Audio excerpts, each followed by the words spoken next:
desaturasa 9, una 12 y una 15 en el caso del linolénico. Entonces, si se fijan, la desaturasa 9 sí la tenemos, pero la 12 no, ¿sí? La 15 tampoco. Quiere decir que estos ácidos grasos solo pueden ser producidos en plantas o en otros organismos, ¿sí? Entonces, ahí les puse en hepatocitos de mamíferos únicamente se pueden introducir insaturaciones en posición cis entre el carbono 9 y el 10, que sería una desaturasa 9, pero no más lejos de la cadena hacia el extremo terminal, ¿sí? ¿Estamos bien acá? En este caso hay otra cosa importante que quiero que vean. El ácido araquidónico en algunas referencias dice que es un ácido graso esencial. Sin embargo, nosotros no lo vamos a trabajar como un ácido graso esencial porque se sintetiza a partir del ácido linoleico, ¿sí? El ácido linoleico entonces es el esencial y si tenemos ácido linoleico podemos sintetizar araquidonato, ¿sí? O ácido araquidónico. ¿El ácido araquidónico a qué familia omega pertenece? A ver, vean, 20 carbonos, la saturación está en el 14, omega 6. ¿Y el linoleico? Omega 6 también. Entonces, si se dan cuenta, durante la síntesis se va manteniendo la familia omega a la que pertenece, ¿sí? Y en este caso, si se fijan, al momento en que le introducimos otra insaturación, ¿en qué familia omega se convierte en linoleico? 3. En omega 3. Entonces, si se recuerdan, los omegas 3 eran los pro o los antiinflamatorios. Los antiinflamatorios, ¿sí? Y los omega 6 eran por lo tanto los proinflamatorios, porque como vamos a ver hoy, a partir de ácido araquidónico vamos a sintetizar nosotros las prostaglandinas, que son los indicadores de inflamación, ¿sí? Entonces en este caso quiero que vean que el ácido araquidónico yo puedo sintetizarlo con una desaturación. ¿Qué desaturasa usaría yo aquí? ¿Puedo sintetizarlo, sí o no? Sí, porque tenemos desaturasa 6. Luego hago una elongación. Cuando hago la elongación, si se fijan, ¿qué está pasando con las insaturaciones? Todas se corren de posición, porque acuérdense que la cadena está creciendo del lado acá, del principio. Ya vimos cómo en el complejo FAS. Quiere decir que si antes era carbono 6, pasó a ser carbono 8. Si antes era 9, pasó a ser 11. Si antes era 12, pasó a ser 14. ¿Sí lo ven? Lo único que hicimos fue generar una elongación, porque luego yo voy a introducir una insaturación en esta posición, ¿sí? Entonces, si se fijan, era la teoría de Sprecher que decía, no teníamos desaturasa 5, en teoría yo aquí necesito una desaturasa 5, y por eso Sprecher decía, para sintetizar esto, lo elongaba 2 carbonos, el 5 pasa a 7, meto la insaturación en 7 y después corto los carbonos para que ese se convierta a 5. ¿Se recuerdan de eso? ¿Sí? Entonces aquí lo estamos viendo, ¿sí?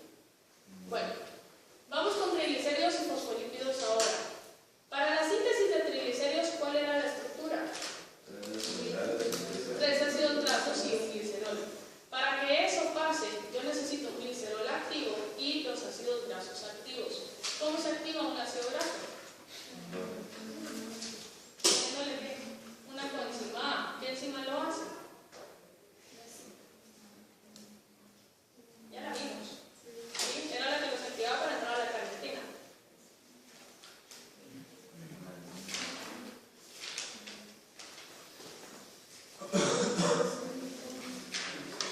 Atrévanse a decir el nombre de la enzima en base a lo que hace.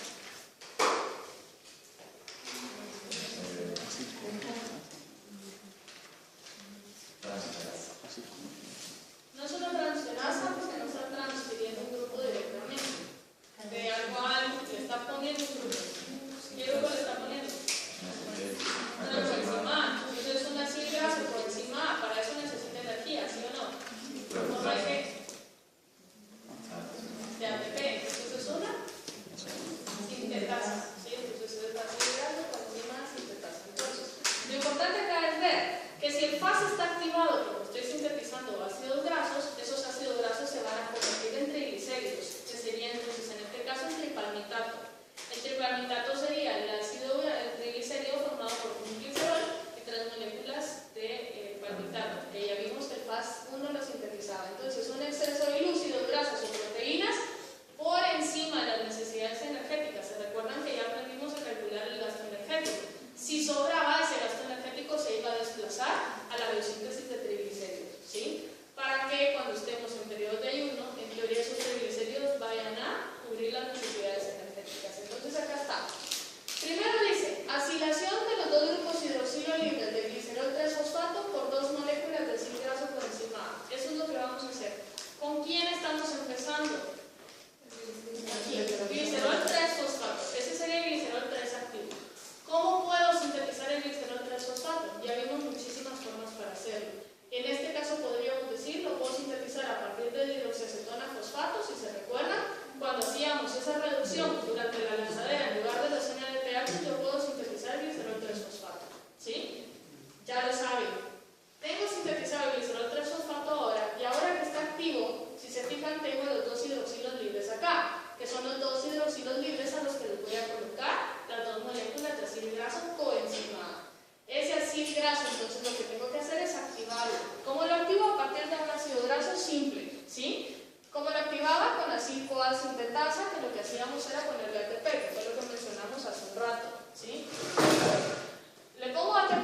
entre un ácido fosfatídico y un fosfatidato?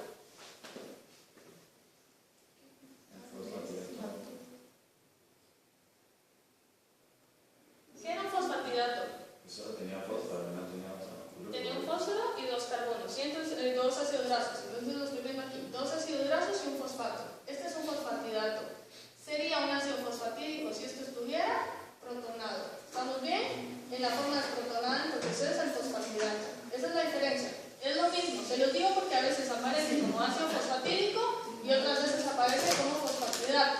Incluso vamos a ver que tiene un tercer nombre, ¿sí? El tercer nombre sería el diacilglicerol 3-fosfato. Diacilglicerol 3-fosfato, ¿sí? El diacilglicerol 3-fosfato es el ácido fosfatídico y es el fosfatidato. Es la misma cosa. ¿Estamos bien? ¿Sí estamos bien? Va. Entonces, es lo mismo que está acá. Glicerol 3-fosfato, viene una aciltransferasa, coloco un ácido graso activado. Luego tengo un intermediario con un ácido graso, otra aciltransferasa, agrega otro ácido graso y forma un fosfatidato, que es lo que está acá. Si se recuerdan, por lo general, las primeras ocupaban ácidos grasos saturados y las segundas posiciones por lo general eran insaturados. Eso también ya lo saben, ¿sí? Bueno, y aquí estaría entonces el fosfatidato va a ser un intermediario principal en la síntesis de triglicéridos y en la síntesis de fosfolípidos. Si a partir del fosfatidato yo quiero sintetizar un triglicérido, ¿qué tengo que hacerle? Quitarle el grupo fosfato y luego agregar un ácido graso. Agregar otro ácido graso. Si quiero convertirlo en un fosfolípido, ¿qué tengo que hacerle? Agregar una cadena polar. Agregar una cadena polar, que si se recuerdan podía ser una colina, una acetina, había un montón, ¿sí? Bueno, entonces aquí está. Este es el fosfatidato. Tengo una hidrólisis que me está quitando el grupo fosfato. ¿De qué posición? Del carbono 3. Si era un diacilglicerol 3-fosfato y estoy quitando el fosfato, ¿qué me queda? Un diacilglicerol. El diacilglicerol, al igual que el fosfatidato, puede desplazarse a la síntesis de triglicéridos o a la síntesis de fosfolípidos. Si se fijan, lo interesante acá es que yo podría sintetizar un fosfolípido a partir de este fosfato de acá, ¿sí o no? Solo colocándole una cabeza polar. Sin embargo, esa reacción no ocurre, porque por lo general la cabeza polar ya viene fosfatada. Entonces acá yo hago una hidrólisis para quitarle ese grupo fosfato, que solo me sirvió para tener activo el glicerol, y en este caso, cuando yo formo el diacilglicerol, puedo agarrar una nueva aciltransferasa con un nuevo ácido graso activado y colocarlo en la posición 3 para formar un triglicérido, ¿sí?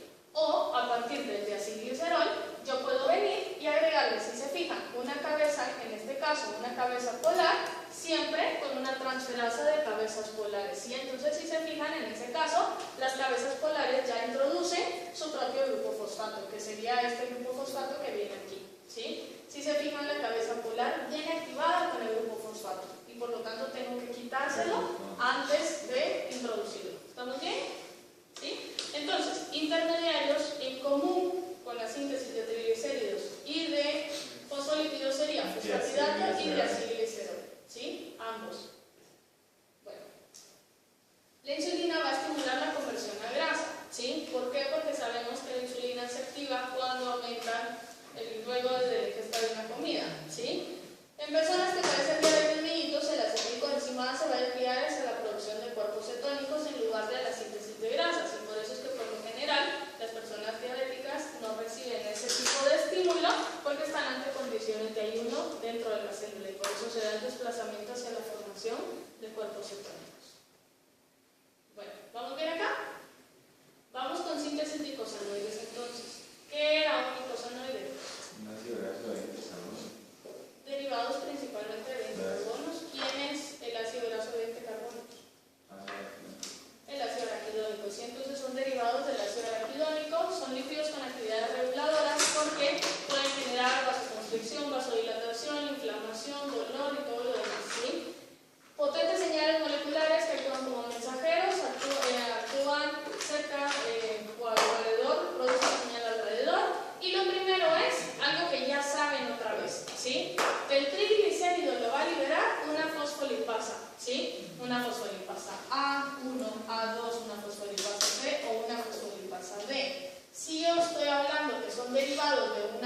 araquidónico, que es un ácido graso poliinsaturado, ¿qué fosfolipasa me interesa más?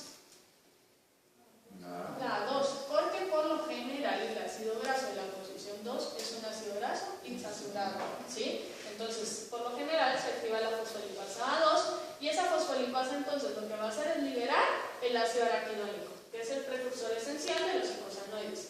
¿Quiénes son los icosanoides? Prostaglandinas, tromboxanos y leucotrienos.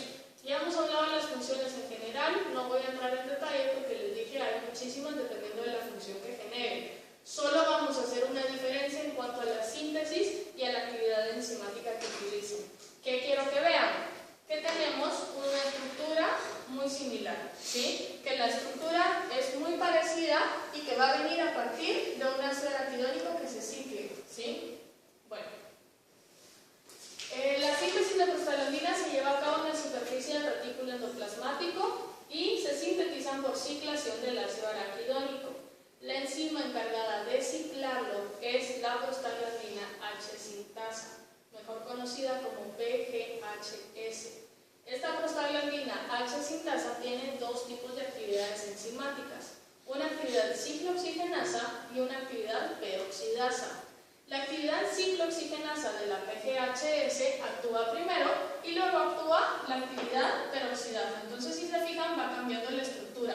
No me interesa que se fijen en los cambios de estructura, porque, insisto, va a depender de quién sea el icosanoide que estemos sintetizando, ¿sí? Pero la actividad enzimática es bastante parecida. Entonces, ¿qué quiero que vean?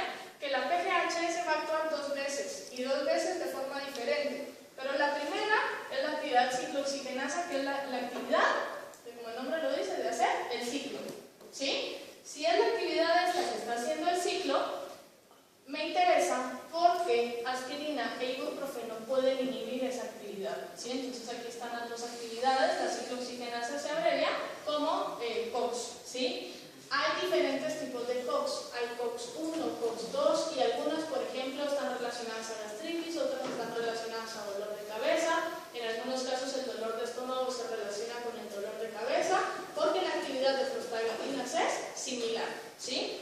Bueno, entonces, la aspirina inhibe la primera reacción de la síntesis de la ciclooxigenasa acetilando un residuo de serina en el sitio activo de la enzima. ¿De qué enzima? De la PGHS, ¿sí? El ibuprofeno también inhibe la primera reacción. La primera reacción es la reacción COX, ¿sí? La reacción de ciclooxigenasa, probablemente mimificando la estructura del sustrato o un intermediario de la reacción. Tanto el ibuprofeno como la aspirina son NSAIDs, que son los antiinflamatorios de tipo no esteroideo, ¿sí? En este caso, quiero que me digan cuál es la diferencia en el mecanismo de acción de cada una de estos dos medicamentos. ¿De cuál? Aspirina versus ibuprofeno.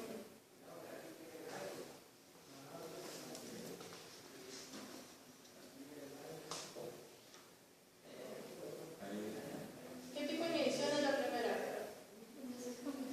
Es una acetilación, reversible y irreversible. Irreversible. O sea, si alguien tiene dolor de cabeza, se toma una aspirina y luego aparece nuevamente el dolor de cabeza, ¿qué pasó? Sintetizamos nuevamente más prostaglandinas. Si alguien se toma un ibuprofeno y aparece el dolor de cabeza, ¿qué pasó? El ibuprofeno, ¿qué tipo de inhibición sería? Reversible. ¿De qué tipo?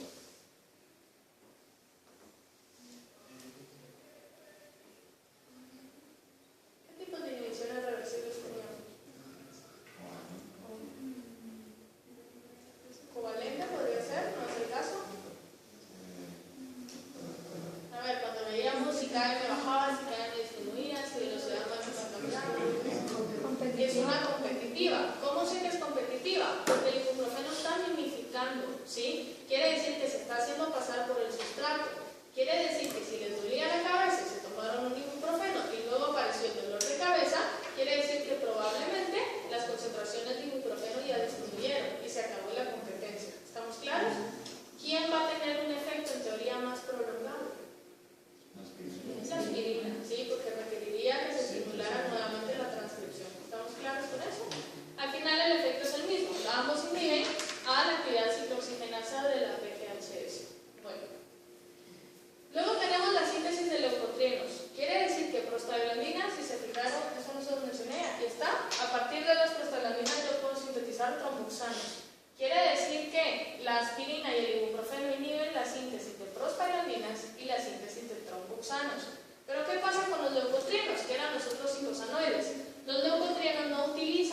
actividad ciclooxigenasa. Estos tienen una variante enzimática que lo que hace es utilizar una actividad lipoxigenasa. Y por eso, si se fijan, no tiene ciclo. ¿Sí lo ven? ¿Sí? Acuérdense que la ciclooxigenasa lo que hacía era ciclar el ácido araquidónico. En este caso, la actividad lipoxigenasa lo único que está haciendo es terminando de oxidar el ácido graso. ¿Sí? Esta actividad lipoxigenasa entonces puede generar sustancias de anafilaxia de reacción lenta, que serían ya todos, en este caso, los leucotrienos que actuaran, por ejemplo, ante una respuesta anafiláctica. ¿Sí? Estos leucotrienos no son inhibidos cuando alguien toma aspirina o toma ibuprofeno, porque no tienen actividad ciclooxigenasa. ¿Estamos claros con eso? ¿Sí?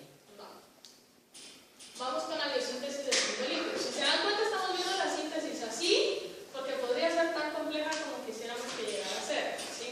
Pero no queremos que tengan la idea nada más, ¿sí? Entonces, vamos con la biosíntesis de esfingolípidos. ¿Cuál era la estructura de un esfingolípido? Una esfingosina, dos ácidos grasos. El segundo ácido graso, ¿dos ácidos grasos o un ácido graso? Un ácido graso. ¿En qué carbono? ¿Seguros? En el 2. ¿Unido a qué? ¿El fosfato en qué carbono va? En el 1. El último sería el 18 de la esfingosina.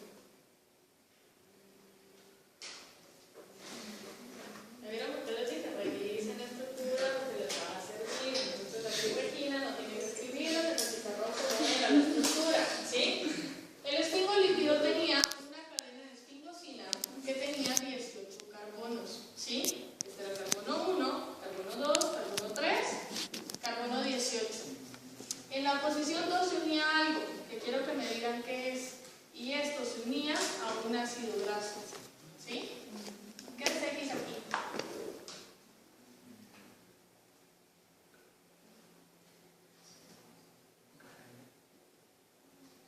Solo quiero hacer una observación. Si lo estamos viendo otra vez, es porque otra vez se los puedo preguntar. No porque sea contenido de la 1 no pueda preguntarse. ¿Sí? Lo estamos volviendo a ver en clase. ¿Qué va en X? A ver, 2 puntos de bono a la persona que me lo diga. En el examen del miércoles. No, nadie. 3, 2, 1, 1, ¿vale? ¿No? Bueno, pues lo firman al fondo.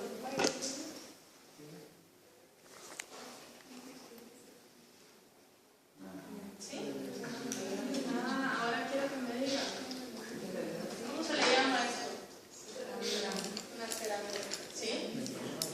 La ceramida podía unirse a una cabeza polar. En donde la cabeza polar, ¿quién podía ser? No. ¿Quién podía ser? Un fosfato. Si era un fosfato y el fosfato se unía a una colina, una serina o algo más, ¿a qué familia de esfingolípidos ¿a qué familia de esfingolípidos pertenecía? Esfingomielinas. Y si no era un fosfato, sino que era, ¿qué más puede ser? No, la colina y todo lo demás se unía aquí, ya lo dijimos.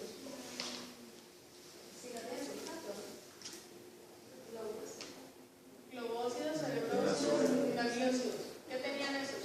Un azúcar, ¿sí? Si se unía un carbohidrato acá, dependiendo de si era un monosacárido, un oligosacárido o un polisacárido, podía ser globócidos, gangliócidos, cerebrocidos. ¿Se acuerdan de eso? Ahora sí.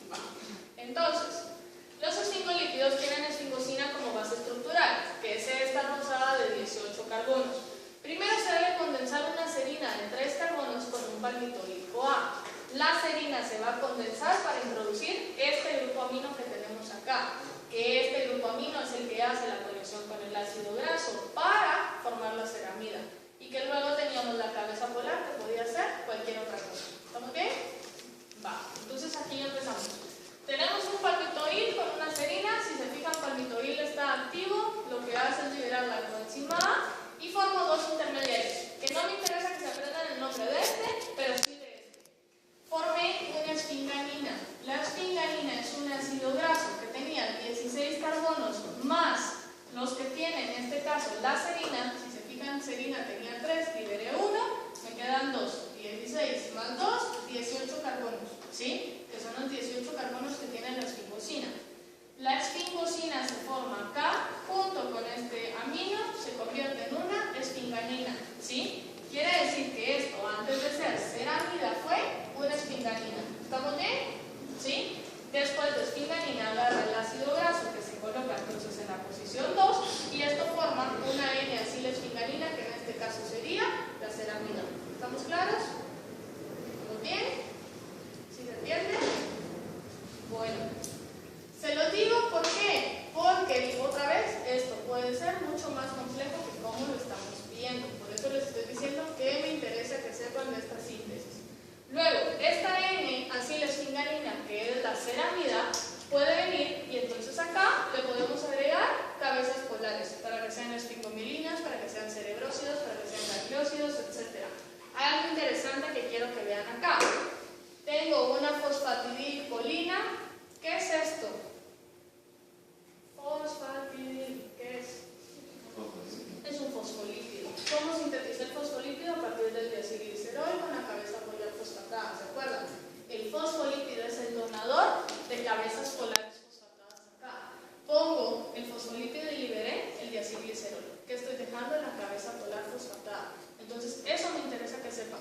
Que para la síntesis de esfingomilinas, los fosfolípidos son los donadores de cabezas polares fosfatadas. ¿Estamos bien? ¿Estamos bien? ¿Todo el mundo? Va.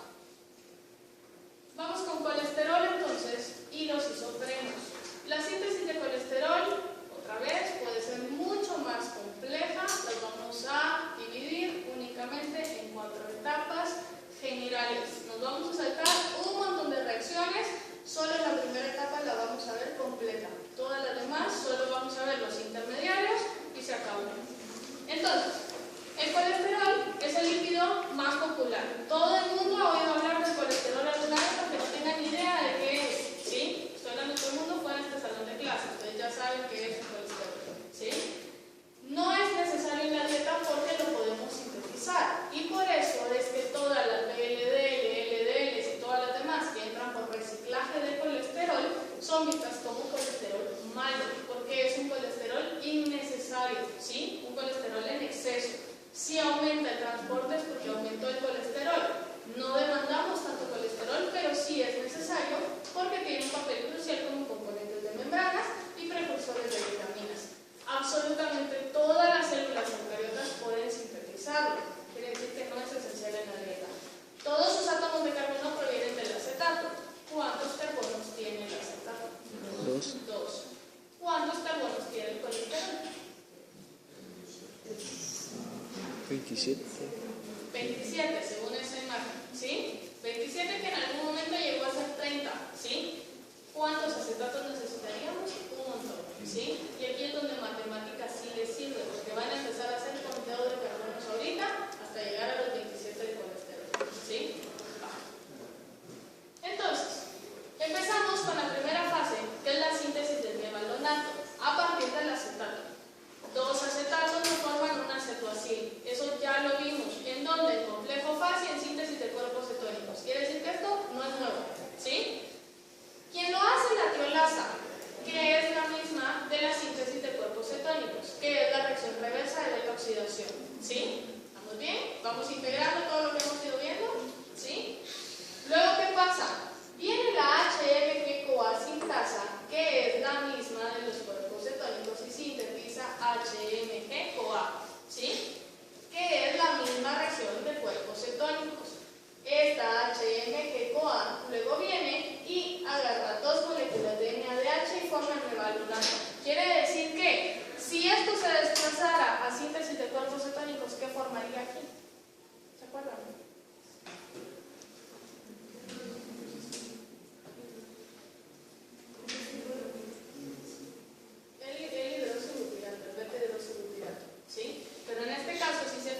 HMG-CoA se está reduciendo y está formando mevalonato. ¿El mevalonato cuántos carbonos tiene? 5. 5. Tiene 6 carbonos. No hay ninguna descarboxilación. descarboxilación, solo es una reducción. Tiene 6 carbonos. Si fuera síntesis de cuerpos cetónicos, se recuerdan, HMG-CoA era el único intermediario de 6 carbonos, y en este caso se liberaba un acetil para darle lugar al beta-hidroxibutirato. Como no estoy liberando ningún acetil, sino solo estoy reduciendo, en ese caso entonces, si se fija el nombre de la enzima, HMG-CoA reductasa. Concluyo la primera fase, que era la síntesis del mevalonato. ¿Estamos bien acá? ¿Sí? Bueno, si se fijan entonces, 3-acetil-CoA, estas reacciones ya se las sabía. Esta es la única reacción nueva en la diapositiva. ¿Sí? Esta tiene un asterisco porque la vamos a ver más adelante, que sirve para controlar a partir de medicamentos los niveles de colesterol. Entonces quiero que cuando veamos eso logren buscar la reacción. Estamos inhibiendo síntesis de mevalonato, que sería fase 1 de síntesis de colesterol. ¿Sí? Bueno, entonces aquí está 2-acetil, un tercer acetil, se forma el HMG y luego el HMG se da una reducción para formar mevalonato. Así como se los estoy diciendo, así se lo tienen que saber. ¿Sí? Bueno. Entonces aquí está. Primera fase, síntesis de mevalonato a partir de 3 acetatos, 6 carbonos. Luego conversión de mevalonato a isoprenos. ¿Un isopreno cuántos carbonos tiene? 5. Quiere decir que aquí sí va a haber una descarboxilación. Y luego formación de escualeno a partir de 6 isoprenos. ¿Cuántos carbonos tiene el escualeno? 6 isoprenos. Cada isopreno tiene 5 carbonos, tiene 30 carbonos. Y luego conversión del anillo esteroideo de los 4 anillos del colesterol, que si se recuerdan era anillo A, B, C, D, donde el D era el más pequeño. ¿Sí? Aquí entonces ya empezamos a hacer los cambios para poder formar el colesterol. Entonces, aquí está. Acetil, acetil, acetoacetil, más otro acetil con la HMG-CoA sintasa, formo el HMG-CoA, lo reduzco y me sintetiza mevalonato. Todo esto que tenemos acá, ya lo vimos, ¿sí? Era lo mismo en la diapositiva anterior. Ahora aquí viene lo nuevo. El mevalonato sufre una fosforilación, ¿sí? Cuando se da la fosforilación, en este caso veo el grupo fosfato acá, hago una segunda fosforilación, ahora tengo un tirofosfato acá, y luego puedo hacer la descarboxilación. En este caso ya le quité el carbono y el precursor del mevalonato, pasa a ser un isopreno, ¿sí? ¿Qué me interesa que vea? Difosfato, fosfato, ¿sí? Fosfato, difosfato, difosfato. Únicamente le quité un carbono. ¿Estamos bien? ¿Y el tercer ATP para qué? ¿Dónde está el tercer? Para descarboxilar. Para descarboxilar. Si se fija, esto sería como algo parecido a como trabajan las carboxilasas, solo que sería reacción reversa, ¿sí? En lugar de utilizar el ATP para pegar, estoy utilizando el ATP para romper. Entonces, 2 ATPs, un tercer ATP, libera un bicarbonato. Quiere decir que serán 2 desfosforilaciones y ahora tengo un isopentil difosfato. El isopentil difosfato es quien pasa a ser la estrella ahorita. ¿Cuántos carbonos tiene el isopentil? 5. Y tiene 2 grupos fosfatos. Si yo hablo de una cabeza y una cola, ¿quién sería la cabeza y quién sería la cola del isopentil difosfato? Los fosfatos la cabeza. Los fosfatos la cabeza, que es lo polar, y la cola sería los 5 carbonos. ¿Estamos bien? Importante, porque se empiezan a dar condensaciones cabeza-cabeza y condensaciones cabeza-cola. Entonces, para que vayan entendiendo quién se va pegando con quién, ¿sí? Si decimos una condensación cabeza-cola, quiere decir que la cabeza de un isopentil se pega a la cola de otro isopentil. Si hablamos de condensaciones cabeza-cabeza, se eliminarían los 2 grupos fosfatos. ¿Estamos bien? Va. Entonces, tenemos un isopentil difosfato de 5 carbonos. Entonces, recapitulando, 2-acetil, acetoacetil. Un tercer acetil, HMG-CoA. El HMG-CoA se reduce y forma mevalonato. Mevalonato se fosforila 1 y 2 veces y ahora tengo mevalonato difosfato. Se descarboxila y eso me forma isopentil difosfato. ¿Estamos bien? Ese es el resumen. Va. Vamos con los isopentiles ahora. A partir de ahorita saben que cada isopentil equivale a 3 moléculas de acetato, a una reducción y a 3 inversiones de ATP, ¿sí? Quiere decir que el costo energético acá por isopentil es relativamente alto. Si hacemos la traducción a moléculas de ATP, decimos 5.5 moléculas de ATP por isopentil que que veamos acá. Eso sin tomar en cuenta las activaciones de las incorporaciones de los acetatos, porque empiezan como acetil coenzima A. No voy a entrar en detalle con eso porque la cuenta energética acá se nos hace un relajo. Lo que quiero que vean es que es una reacción anabólica que implica una gran cantidad de energía, ¿sí? Pero que puedan ver por qué. Entonces, vamos con el isopentil y luego sufre una isomerización y ahora es un dimetilalil. No me interesa esto, me interesa que al final vean que empiezo con condensaciones acá. Entonces dice, se empieza a formar el escualeno. Primero, 3 isopentilbifosfatos se van a isomerizar y pierden sus fosfatos para condensarse cabeza, cola. Entonces, si se fijan, tengo en este caso la cola y la cabeza. El primero va a perder el grupo fosfato, que es este de acá. Al momento en que se pierde el grupo fosfato, yo tengo entonces acá esta condensación de la que era la cabeza con la cola, ¿sí? Y me queda un grupo fosfato. Ya sabemos que todos estos pirofosfatos se pueden hidrolizar para ir liberando más cantidad de energía. Primera condensación, cabeza-cola. 5 carbonos más 5 carbonos me da 10 carbonos. Intermediario de la síntesis de escualeno de 10 carbonos, geranil difosfato. Y es un difosfato porque se sintetizó junto con la cola. ¿Vamos bien? ¿Sí? La otra condensación dice también es cabeza-cola. Quiere decir que esta parte se va a unir a esta de acá. Para que eso pase, si se fijan, se libera el pirofosfato durante la unión y cuando se pegan, entonces me queda solo el fosfato que sería el que está aquí arriba. ¿Sí se entiende? El que está saliendo es el del geranil. Cuando se une el geranil a otro isopentil, se forma un intermediario de 15 carbonos que es el farnesil. ¿Estamos bien? Recapitulamos. Desde el acetato. Acetato más acetato, ¿qué me da? Acetato más otro acetato. Hidroximetilglutarid, ¿sí? HMG-CoA. Hago la reducción, ¿qué formé? Mevalonato. ¿Qué hago después? 2 fosforilaciones y me queda mevalonato 5 difosfato. Luego, ¿qué hago? Una descarboxilación que también usa ATP y ¿qué me queda? Isopentil 5 difosfato, ¿sí? Ahora, ¿qué hago? Una condensación cabeza-cola, 10 carbonos, ¿qué me forma? Un geranil. Segunda condensación cabeza-cola, ¿qué me forma? Un farnesil, ¿sí? Y es aquí donde vamos. Esto vuelve a repetirse y ahora tengo 2 farnesiles. ¿Estamos bien? ¿Sí? Dice, 2 farnesiles de 15 carbonos se condensan ahora cabeza a cabeza para formar el escualeno. ¿Qué liberé? Si estoy quitando las 2 cabezas, 2 pirofosfatos. ¿Qué me queda? Un intermediario de 30 carbonos que es el escualeno. ¿Estamos bien? ¿Se entiende? ¿Sí? Va. Entonces, formé el escualeno que es el intermediario de 30 carbonos para la síntesis de colesterol. Si recapitulamos las fases, decíamos entonces síntesis de mevalonato, síntesis de escualeno, ¿sí? Esta sería la terminación de la segunda fase. Luego viene ya la conversión del colesterol y aquí es donde están las otras 2 fases. ¿Ven estas flechitas que están acá?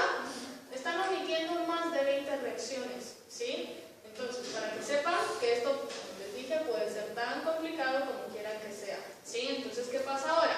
El escualeno, que era el de 30 carbonos, va a venir y va a llevar 20 pasos diferentes de ciclaciones para empezar o terminar en el anosterol. El anosterol es un intermediario importante porque es el primer intermediario que ya es cíclico, ¿sí? Y si se fijan, aquí ya aparecen los 3 anillos de 6 carbonos y un anillo de 5 carbonos. Luego se hacen las modificaciones en la cadena lateral respectivas, otro montón de reacciones para terminar en colesterol. Entonces la síntesis son síntesis de mevalonato, síntesis de escualeno, síntesis del anosterol y síntesis de colesterol. ¿Estamos bien? ¿Se entienden las etapas? ¿Sí? ¿Está difícil? ¿Está fácil? Solo es aprenderse un par de nombres y se acabó. ¿Sí? Bueno. Luego, ¿qué pasa con el colesterol? Entra todo el sistema de transporte de lipoproteínas que ya vimos. ¿Sí? Si se recuerdan, hablamos únicamente de la 3-glicerolipasa, que era la enzima extracelular que lo que incorporaba era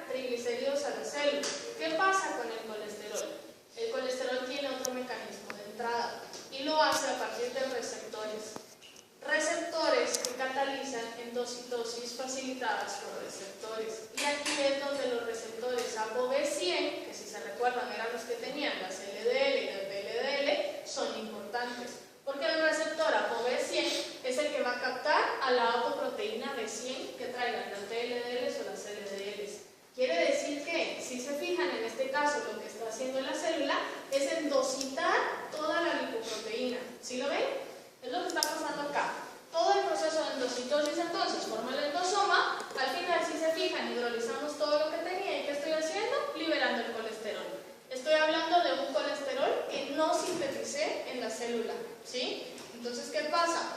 La síntesis de colesterol tiene muy poca regulación. Quiere decir que estoy endocitando el que viene de la dieta o el que viene del hígado, por ejemplo, y encima sigo produciendo, ¿sí? Por eso decimos que un exceso de colesterol en la dieta es malo. Entonces, luego acá, ¿qué pasa? Se vuelven a reciclar los receptores y por exocitosis vuelven a estar expuestos en la membrana celular, ¿sí? Algunas personas creo que eso lo ven en correlación. ¿Qué tema de correlación está acá? Ya lo vieron, ¿sí? Que hay deficiencias en cuanto al receptor o la producción de apoproteínas, que eso lo que incrementa es la concentración de lipoproteínas que hay en el sangre, ¿sí? Bueno, una pequeña fracción del colesterol se incorpora entonces a las membranas. La mayor parte del colesterol sintetizado en hígado va a ser exportado como colesterol, ácidos biliares o esteres de colesterol.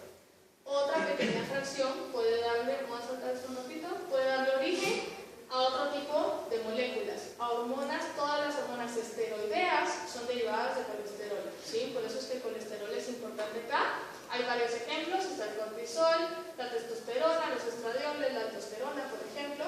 Vamos a hablar de estas hormonas más adelante, que al principio también las ven, ¿sí? Entonces, para que sepan que son derivadas acá. Y luego tenemos aquí también, si se fijan, a partir de los isopentiles de pirofosfatos, que serían los difosfatos, podemos darle origen a diferentes vitaminas dependiendo de quién sean, o terminando en la síntesis de colesterol, ¿sí? Entonces, por eso decimos que el colesterol, a pesar de tener mala fama, juega roles bien importantes dentro de la célula. Y como su papel es tan importante, todas las células están en capacidad de sintetizarlo, ¿sí? Regreso a esta parte de acá, y lo que quiero que vean es que lo que tenemos aquí son inhibidores de la HMG-CoA sintasa. ¿Qué hacía la HMG-CoA sintasa? Reducida. Esa era la HMG-CoA reductasa.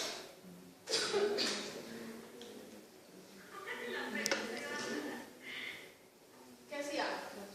Esta sintetizaba el HMG-CoA, ¿sí? Y luego la reductasa sintetizaba el mevalonato.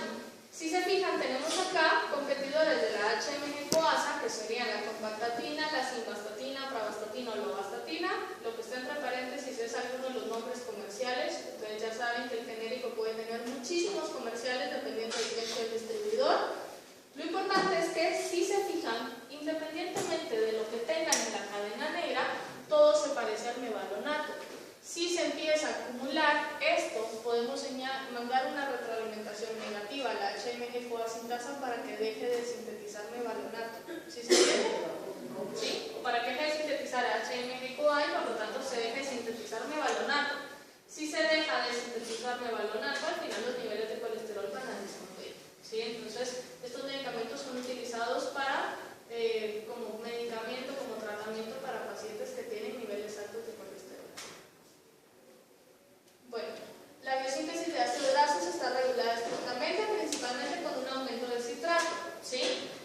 Si hay un aumento de citrato, hay señal de que hay exceso de ATP, porque sabemos que es parte del ciclo de Krebs, y el acetilcoenzima intramitocondrial. Por lo tanto, en lugar de empezar a generar energía, ahora vamos a desplazar hacia el almacén. Entonces, el almacén va a ser en forma de triglicéridos, a la vez vamos a inhibir glucólisis inhibiendo la fosfofructoquinasa, porque sabemos que el citrato es receptor alostérico negativo. Eso ya lo saben también, ¿sí? Bueno, entonces, ¿qué quiero que vean? Malonilcoenzima inhibe beta-oxidación, inhibiendo la lanzadera de la carnitina, y luego tenemos todas las señales hormonales que por modificación covalente apagan diferentes enzimas. Eso lo dejamos en stand-by porque cuando miremos ya las cascadas de señalización vamos a ver específicamente qué hace la hormona.